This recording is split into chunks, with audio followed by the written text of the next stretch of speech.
आपका commerce teacher. और आज हम क्वेश्चन सॉल्व करने जा रहे हैं बेटा, जो हम पहले ऑलरेडी कर चुके हैं कैपिटल इंटरेस्ट का। उसी से रिलेटेड एक क्वेश्चन है जिसके अंदर क्या होता है, पास्ट एडजस्टमेंट होती है। पास्ट एडजस्टमेंट क्या होती है बेटा, अब जैसे मान लेते हैं कोई भी इंटरेस्ट पहले जो अलाउ करना है, जैसे क्वेश्चन में दिया रहता है कि हमको 5% इंटरेस्ट देना है या 6% इंटरेस्ट देना है, लेकिन कई बार क्या होता है जो इंटरेस्ट है उसके अकॉर्डिंग इंटरेस्ट ना पे करके गलती से उससे कम या ज़्यादा इंटरेस्ट पे कर देते हैं। तो उस केस में क्या होता है, और वो बाद में पता चलता है, बाद में पता चलता है कि उस जो पहले इंटरेस्ट देना था उस समय आपने गलत इंटरेस्ट बांट दिया, उसकी वजह से आपको अब दोबारा उसको रेक्टिफाई करना है। ठीक है, तो इस टाइप की एडजस्टमेंट किसको कैसे किया जाए। अब दो कंडीशन हो सकती हैं, या तो इंटरेस्ट ज़्यादा दे दिया होगा या फिर इंटरेस्ट कम दे दिया होगा। ठीक है, अब इंटरेस्ट का रेट जो था, जैसे मान लेते हैं 10% था और देना है, जैसे क्वेश्चन में भी दे रखा है 12% दे दिया जबकि देना था 10%। अब इस केस में क्या होगा, इसका मतलब क्या है, उससे जो उनको ज़्यादा इंटरेस्ट दे दिया है उससे वापस लेना पड़ेगा। वापस लेकर क्या होगा, अब इंटरेस्ट वापस ले लेंगे तो सिर्फ वापस लेने से तो बात नहीं बनेगी। अब उससे क्या होता है, आपको पता है कि प्रॉफिट एंड लॉस एप्रोप्रिएशन में क्या होता है, जितना भी इंटरेस्ट का अमाउंट होता है वो डाला जाता है, उसके बाद में बचा हुआ पैसे से क्या होता है, उसी को प्रॉफिट एंड लॉस में बांटा जाता है। तो आप ये चीज़ सोचिए, अगर हमने उस समय इंटरेस्ट ऑन कैपिटल कम दिया था तो क्या होगा, इंटरेस्ट ऑन कैपिटल कम दिया, उससे प्रॉफिट ज़्यादा आया होगा। प्रॉफिट ज़्यादा आएगा तो जिसका प्रॉफिट शेयर रेशो ज़्यादा होगा उसको ज़्यादा प्रॉफिट मिल गया होगा, और जिसका कम होगा उसको कम मिला होगा। तो यहाँ पे दो प्रॉब्लम हो गई। हमको पहले तो लग रहा था सिर्फ इंटरेस्ट ऑन कैपिटल की प्रॉब्लम है, लेकिन अब दूसरी प्रॉब्लम क्या है कि प्रॉफिट शेयर रेशो भी गलत बढ़ गया होगा। तो इस तरीके के क्वेश्चंस को कैसे करें, इस टाइप के क्वेश्चंस को कैसे करें, तो वो जो आज का जो सेशन है इसी क्वेश्चंस के ऊपर हम काम करेंगे। और सबसे बड़ी बात क्या है कि बेटा इस टाइप के क्वेश्चंस एग्जाम में बहुत ज़्यादा आते हैं, तो इसको मैं जो कराने जा रहा हूँ आपको, इसको ध्यान से कीजिए। आपको कोई भी डाउट आएगा तो मुझसे पूछिएगा। मैं सबसे पहले क्वेश्चन पढ़ लेता हूँ। क्या कह रहा है बेटा क्वेश्चन के अंदर, A, B and C are partners in a firm sharing profit and losses in the ratio 2:3:5। First condition हमने कंप्लीट कर ली कि 3 पार्टनर है और 2:3:5 का रेशो है। कह रहा है their fixed capital were 15 lakh, 30 lakh and 60 lakh. ठीक है, respectively for the 2009 interest on capital was credited to them at the rate 12%। ठीक है, interest instead of 10%, pass the necessary adjustment at. तो ज़्यादा दे दिया गया है इस केस में, तो इंटरेस्ट 12% दे दिया गया है, और जबकि देना कितना था 10%, क्योंकि इसमें क्या लिखा है, for the year 2009 interest on capital was credited to them 12% instead of 10%, मतलब कि ज़्यादा दे दिया हमने।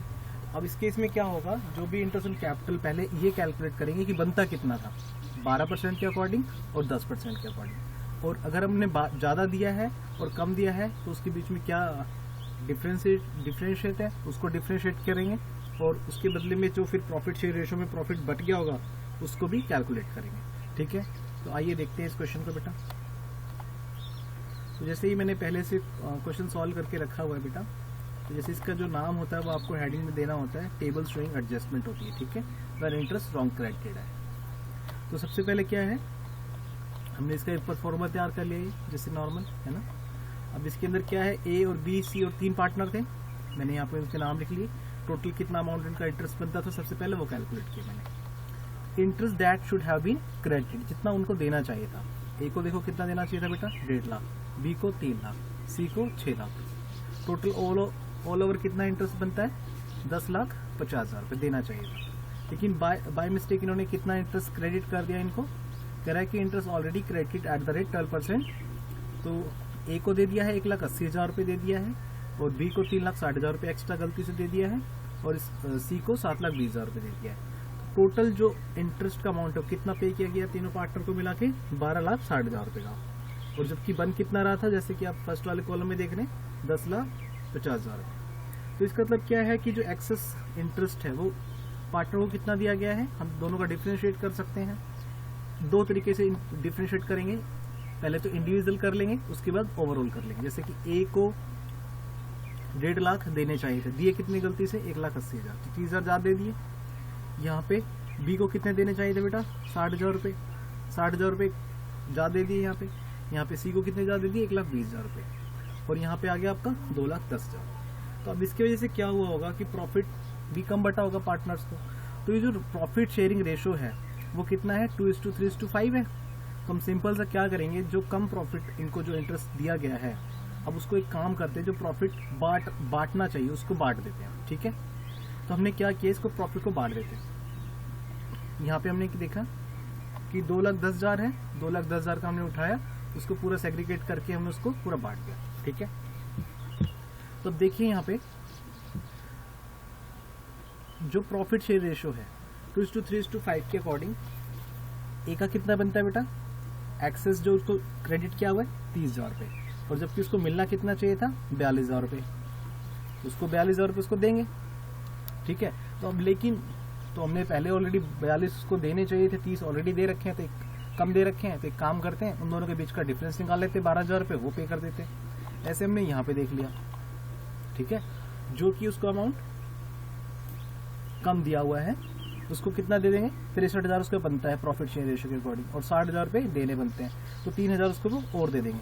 ठीक है, इसके बाद में सी को देखिए 1,20,000 ज्यादा चले गए है ना, एक्सेस क्रेडिट हो गया है, और उसको देने कितने चाहिए थे 1,05,000 रुपये, तो उससे क्या करेंगे, रिकवर कर लेंगे। ठीक है, तो इस केसेस में हमने क्या किया, इसकी एक सिंपल जर्नल एंट्री पास कर दी और इसको दिखा दिया। अब जर्नल एंट्री में हमने पास करते इसमें क्या लिखा, सीज करंट अकाउंट डेबिट। सी का करंट अकाउंट डेबिट क्यों किया है, क्योंकि उस क्वेश्चन के अंदर बोला हुआ था कि कैपिटल उनकी कैसी है, फिक्स है। तो ऐसे क्वेश्चंस के अंदर आपको जर्नल एंट्री करने में बहुत ध्यान रखने वाली बात है, खाली सीज अकाउंट कैपिटल अकाउंट नहीं लिख सकते, वहाँ पे सी करंट अकाउंट लिखना पड़ेगा, क्योंकि क्वेश्चन में लिखा हुआ था सी का कैपिटल कैसा है, फिक्स है। ठीक है, और अब जो 15,000 रुपये सी से रिकवर करेंगे वो हम किसको देंगे, ए को देंगे 12,000 रुपये, और 3,000 रुपये किसको देंगे, बी को। क्यों, क्योंकि ए को कम मिले हुए पैसे और सी को भी कम मिले हुए। दे कितना दिया था 30,000, जबकि मिलने कितना चाहिए था 42, तो 12,000 रुपये ए को कम मिले हुए। अब सी को ऐसे ही तो बी को कितना मिलना चाहिए था 63,000, दिया सिर्फ कितना है 60,000, तो 3,000 और देंगे इसको। ऐसे यहाँ पे है 1,05,000 का।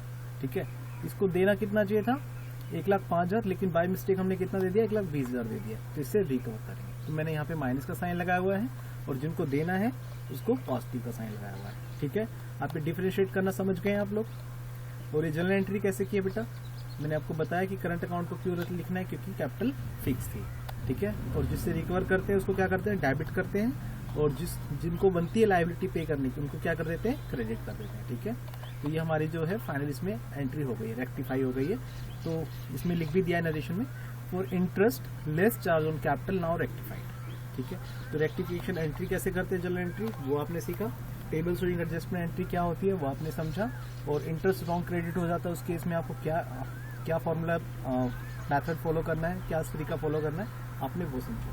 तो मैं उम्मीद करता हूँ आपको अच्छे से समझ में आएगा। आप इसकी थोड़ी सी प्रैक्टिस कीजिएगा, आपको कोई भी डाउट है तो आप मुझे बताइएगा। Thanks for today, thanks for